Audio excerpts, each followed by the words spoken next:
Jon rides into this event on a white horse. The white horse has an eye patch. I'm actually rather proud of Jon Jones. This was awesome. So Jon is taking this shot at Aspinall. It would seem as though he wants to fight Aspinall. The reason that is so poetically beautiful is Jon is working towards getting a fight with Aspinall, the very guy who they've been trying to get him to fight all along. I thought the direction that we were going was Jon Jones versus Alex Pereira. And then I saw Jon Jones ride a white horse into an event with an eye patch. It would be an interesting question to ask Tom. Hey Tom, would you rather fight Ciryl Gane in a rematch, or would you rather fight Jon Jones, who appears to be ready and wanting that? And the tension between Tom Aspinall and Jon Jones has officially boiled over. After weeks of silence, Tom Aspinall has finally had enough of the mockery, the games, and the constant disrespect. What started as a simple no-contest fight has now turned into one of the ugliest rivalries the UFC has seen in years. Since then, Tom's father has confirmed that his vision is still blurry, and he's been in and out of treatment ever since. But really bad how it looks. And he said, you can't train your eyeball to be stronger. It is what it is. You've protection here and here, but he obviously got no protection because the fingers were straight in. The fight should have been stopped. He couldn't see. It was a foul. He couldn't see. Then you can't fight. You know, if he'd have got knocked out with a head kick next, then it would have been worse. I don't know. And then he said, sometimes when your eyes here like that, it can become displaced and stay there. And they did a few tests on that, and they said it doesn't seem like that. And his vision on the eye that's the best eye, his eye wasn't following properly, so the muscles weren't working strong enough to go this way. This one just wasn't working that good at all. So we've got to have additional tests further this week, and Moyes is sorting the tests out for us. And he's got to have a CT scan. Year and 3 months, 15 months total. Here's Tom Aspinall that has fought them all, that was begging to fight them all, that wanted to fight Jon Jones, that would have fought Francis Ngannou, that would have fought all of them. Here's Tom Aspinall being called a quitter. Here's Tom Aspinall having his heart questioned, having his integrity questioned. We talked about going into this fight, how obviously after everything that transpired over the past year, it would have been an absolute nightmare if he would have lost, right? The pressure, the Jones talk, all that stuff. Now, this wasn't a loss, but it's the next worst thing. Because now his heart has been called into question. His integrity has been called into question. He's being called a coward, a quitter. Why? Because he got poked in the eyes. Why? Because he refused to fight blind. In some fakakta world that we live in, the guy who had a foul inflicted on him is the one getting the heat. Not the one who ended the fight, intentional or not. It's the guy who couldn't continue because he didn't show enough heart, because he was hit with an illegal foul multiple times and refused to continue. Couldn't do it. He's a quitter. He's a coward. He's a duck. Whatever you want to say. Now, I know a lot of this comes from people who, had money on the fight or are Gane fans. I get it. People are emotional. They go online. I'm not trying to put any more stock into any of this. But a lot of this could have been calmed down. A lot of this could have been quieted, could have been subdued if perhaps, I don't know, the face of the company would have gone to the press conference and said, look, that was a great fight. That was a great round. We're going to rebook it right away. But at the end of the day, you can't poke your opponent in the eye multiple times. At the end of the day, you can't do this. You can't do that. You want to block someone at range, close your fists. At the end of the day, Tom Aspinall is a fucking gangster who did everything that we've asked of him. He will live to fight another day, and we stand by him. The recovery process has been slow and painful, both physically and mentally. But that didn't stop Jon Jones from turning it into a joke. During a live event for his new Dirty Boxing promotion, Jon Jones rode into the arena on a horse while wearing an eye patch, openly mocking Aspinall's injury in front of the crowd. He laughed, cracked jokes, and even told reporters afterward that he doesn't care about fighting Tom Aspinall anymore. Wait to see you compete the White House? Can't wait to see it. I know. I really hope it happens. Dana, bro, please, Please, I'm training. I feel great. I'm healthy. And I would be so honored to represent our country. And coming into this fight between the two of them, Ciryl was the underdog and Tom the most popular. With the few things we've seen into this fight, I feel like Ciryl was doing pretty well. Do you feel the same? And do you feel that he's earned respect so that people would care even more when you make this fight again and the odds would be more equivalent? Yes. Yes, I agree. I think that I said earlier, because of the Jon Jones fight, I think everybody was sleeping on Cyril Gane and sort of wrote him off.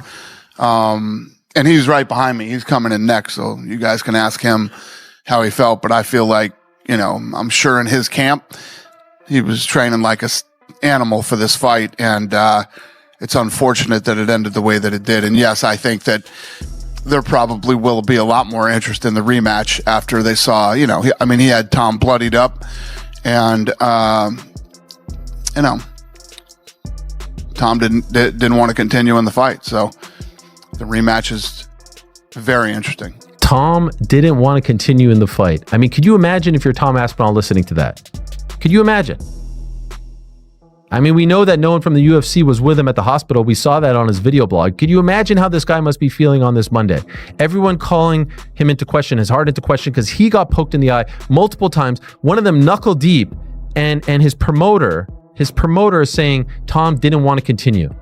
Not Tom was fouled with an illegal strike, multiple illegal strikes. Let me ask you a question. If that happened in some alternate universe to AJ, to Anthony Joshua, what do you think? Dana White hates Tom Aspinall because in the post-match press conference, he was going at his heavyweight champion like he absolutely did not like him. I mean, he had Tom bloodied up, and Tom didn't want to continue in the fight. And a key word there is didn't. He didn't say Tom Aspinall couldn't continue, insinuating that he's a quitter. I don't know if it's because Andy Aspinall's saying Tom wants to go to boxing and he'd love a big payday in boxing, or that's just Andy being a manager and a dad negotiating. I'm going to be honest, I'll give Dana the benefit of the doubt. He could have easily just misspoke. And the fact that if you do watch the YouTube that Aspinall put out, Dana White's in the locker room before wishing him all luck. I'm sure he's on good terms with Tom Aspinall and his father, because Dana White, let's be honest, if he doesn't have Tom Aspinall, he doesn't have a heavyweight division. If you saw the other heavyweight fights that were on this UFC... He only wants a super fight with Alex Pereira at the White House event next year. The MMA community was disgusted.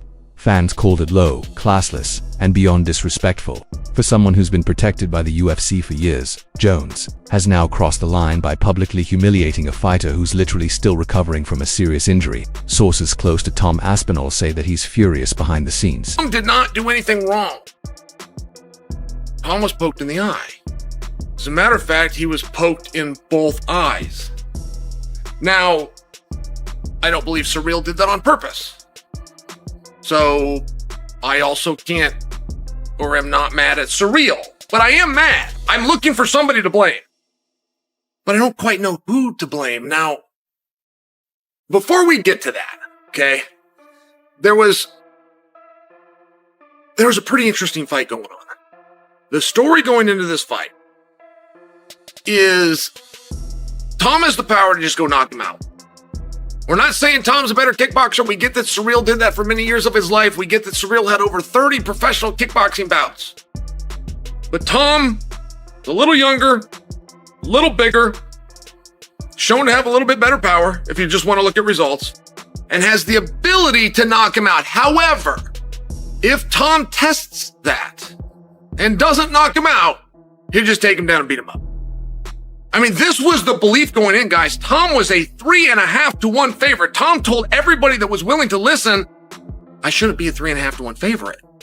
I don't really like Cyril Gane, but I recognize how dangerous Cyril Gane is as an opponent, particularly with my style. Tom Canton said, he said, look, all the problems that I give, he has the same problems. I move well on my feet for a heavyweight. I'm strong on my feet for a heavyweight. I'm not afraid to step in and trade for a heavyweight. He does all of those same things. There was one noticeable exception, which is Cyril defensively was better on his feet. Cyril does have the ability to roll from some of that experience he had. And I just bring that to you because that was on display. We had 2 minutes, 33 seconds. But it was on display. I mean, these guys went out and they got to know one another. Tom went for a takedown. He never even attempted another takedown. What does that mean and why? Do we have enough evidence to come to the conclusion that Tom couldn't take him down, or at least that Tom believed he couldn't take him down? It's a guess. Were you just calling him out as you felt like you wanted to get that shot, or were you calling him out because you were able to continue from the eye poke? Yeah, it's like that. It's for the Hang to be a champion, and the Hang quick because the pocket the eye too, and the third too because the Hang is the training partner, and I do it when Hang like a knock him out in the first round. Why is it happening the me and Tom Aspinall fight. Because he say, Tom Aspinall, this is the one that does the best.